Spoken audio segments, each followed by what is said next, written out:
He was 7,000 miles from home, serving his country in the deserts of Kandahar when the unthinkable happened.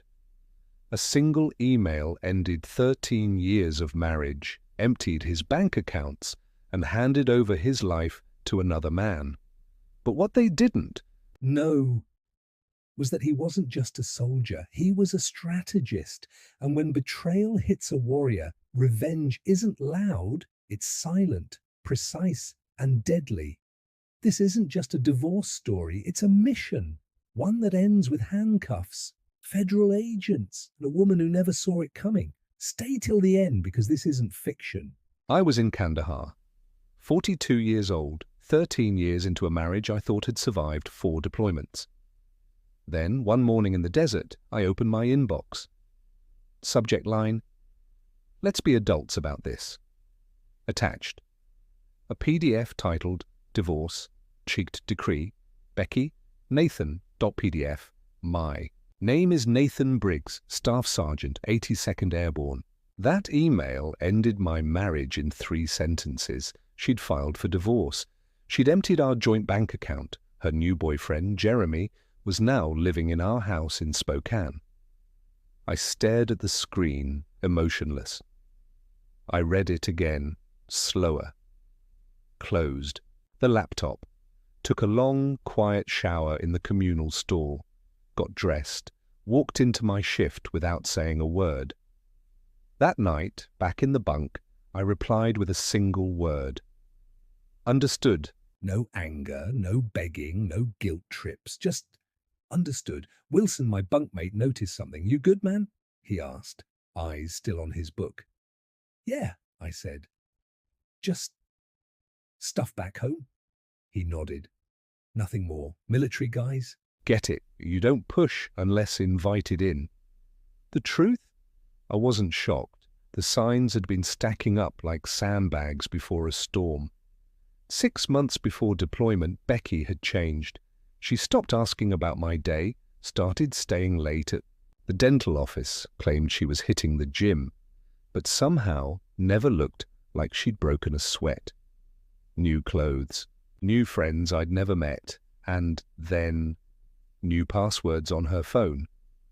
Still, I never confronted her, never played detective. That's not who I am, but I'm not stupid either. I'd seen too many brothers lose everything because they were blindsided. So I prepared, quietly, methodically, like I was planning for a war I didn't want to fight, but knew I might have to.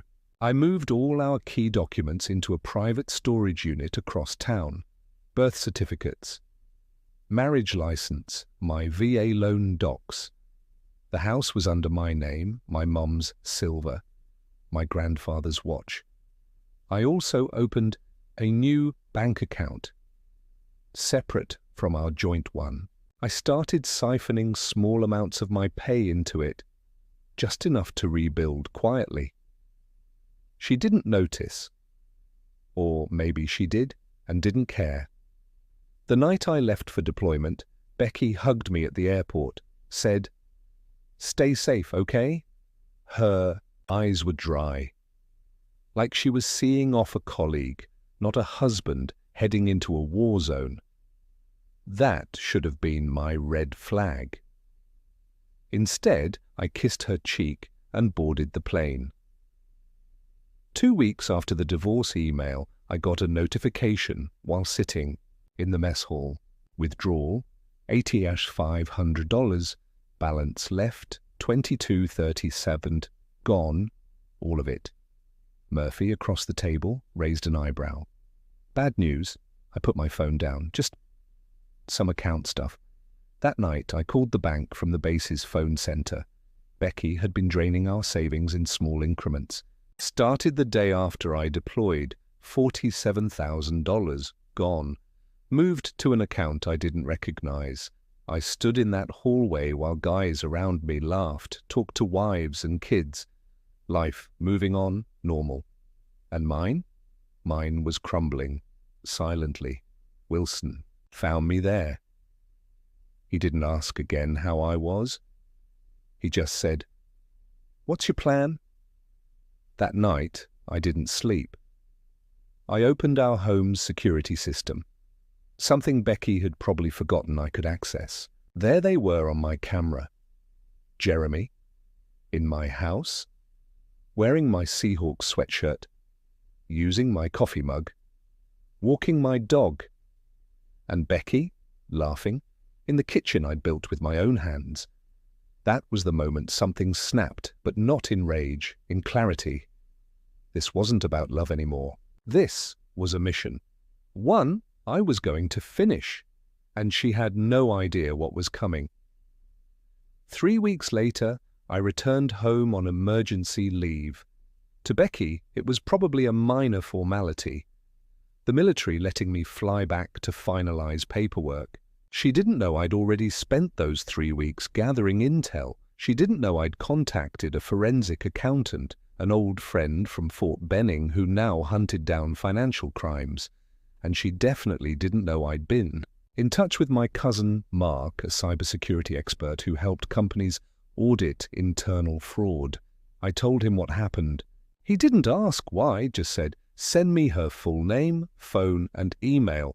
Becky thought she'd won. She thought I'd return defeated, sign some papers, and vanish quietly into the background. But she had made one fatal mistake. She underestimated a man trained to think 5 steps ahead. I walked up to my house, the one still legally under my name, and knocked. Jeremy opened the door, looking surprised. Becky walked in behind him, robe tied loosely, holding coffee. "Nate!" I didn't. "Expect. Emergency leave, we need to talk." She blinked. "Sure. I mean, we've already filed, but I'm not here to argue, just here to observe something." I stepped past Jeremy. "Nice sweatshirt," I added, nodding at my old hoodie. The next 10 minutes were quiet. I asked where my dog was. She said, with a friend, no details. I asked if she wanted me to collect my stuff or have it shipped. She offered to pack it for me. How kind.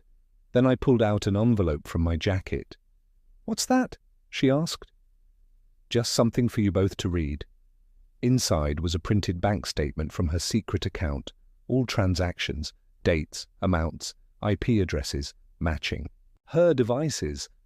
And one major flag, $21,000 transferred from our joint mortgage line into her personal investment account, which she never declared in the divorce filing. That's not yours to access," she shouted.